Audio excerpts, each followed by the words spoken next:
Good morning, people of YouTube. You know what? My coffee is sitting over there in that pot, and I need to get it because I forgot to do that before I turn the camera on. So I'm gonna go do that. Awesome.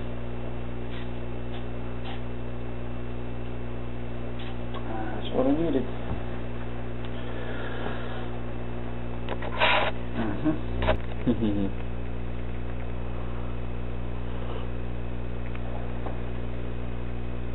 Awesome.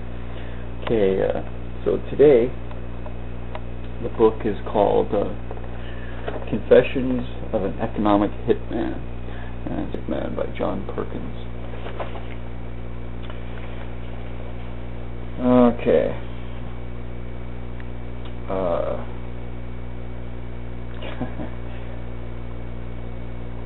I had these things on my mind on the morning of Good Friday, April 18th, 2003. As I walked the short distance from my house to the converted garage that serves as my office, I sat down at my desk and turned on my computer and went on the internet.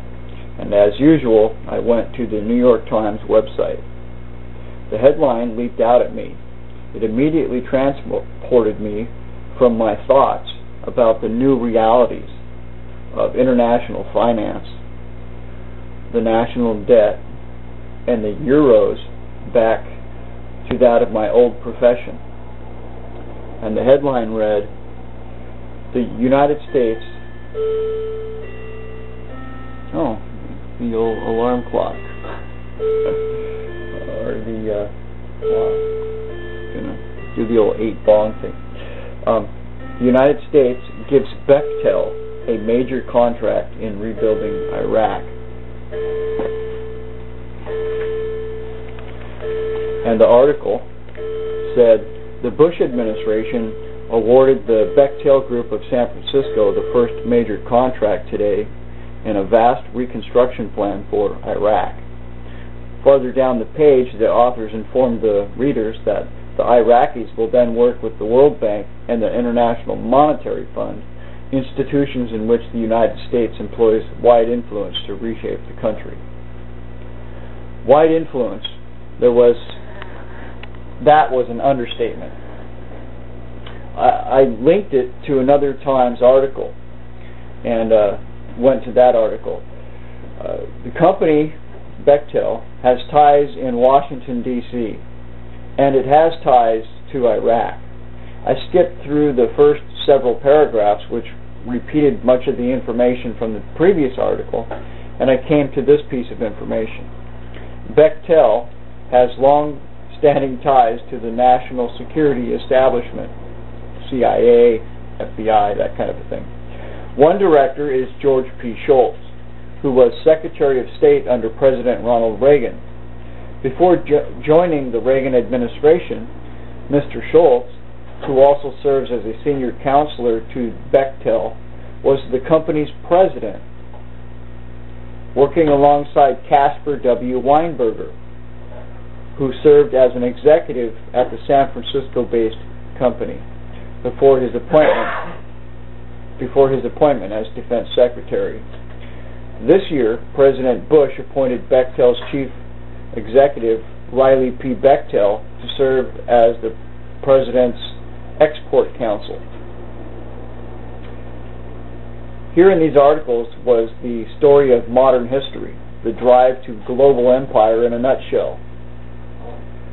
What was going on in Iraq and described in the morning press was the result of work Claudine had trained me to do, and you got to read the book to find out who Claudine is, to do some 35 years before, and of the work of other men and women who shared a lust for self-aggrandizement, not unlike the one I had known. It marked the current point of the corporatocracy, its progress along the road to bringing every person in the world under its influence.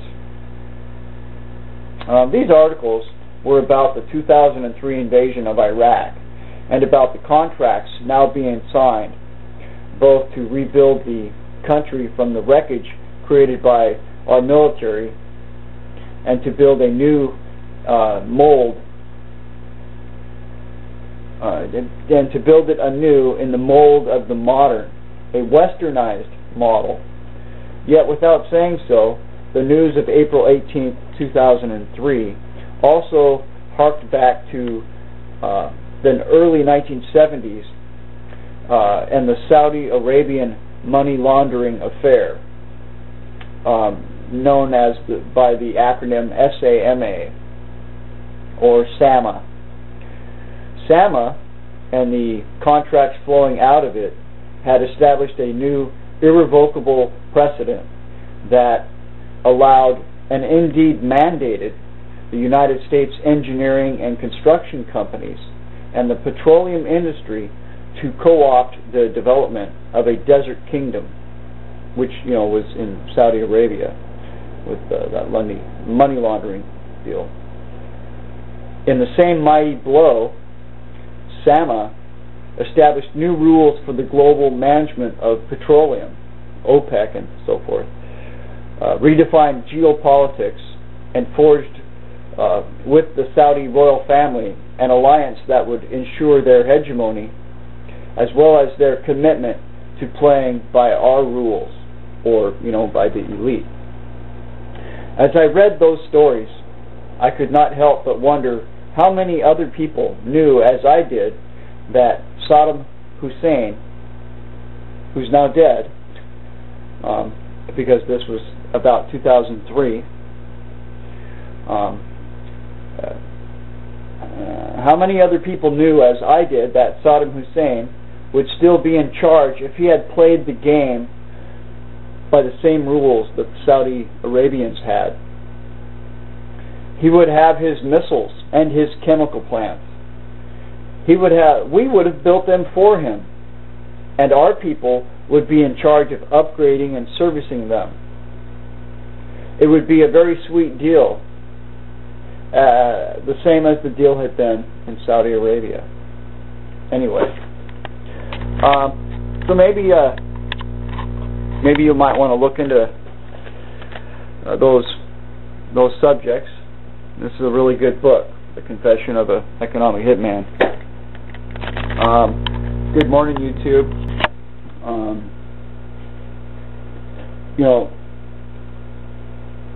I don't want to be a slave in this world to that kind of a deal. I want my kids and grandkids and great-grandkids to grow up in a world where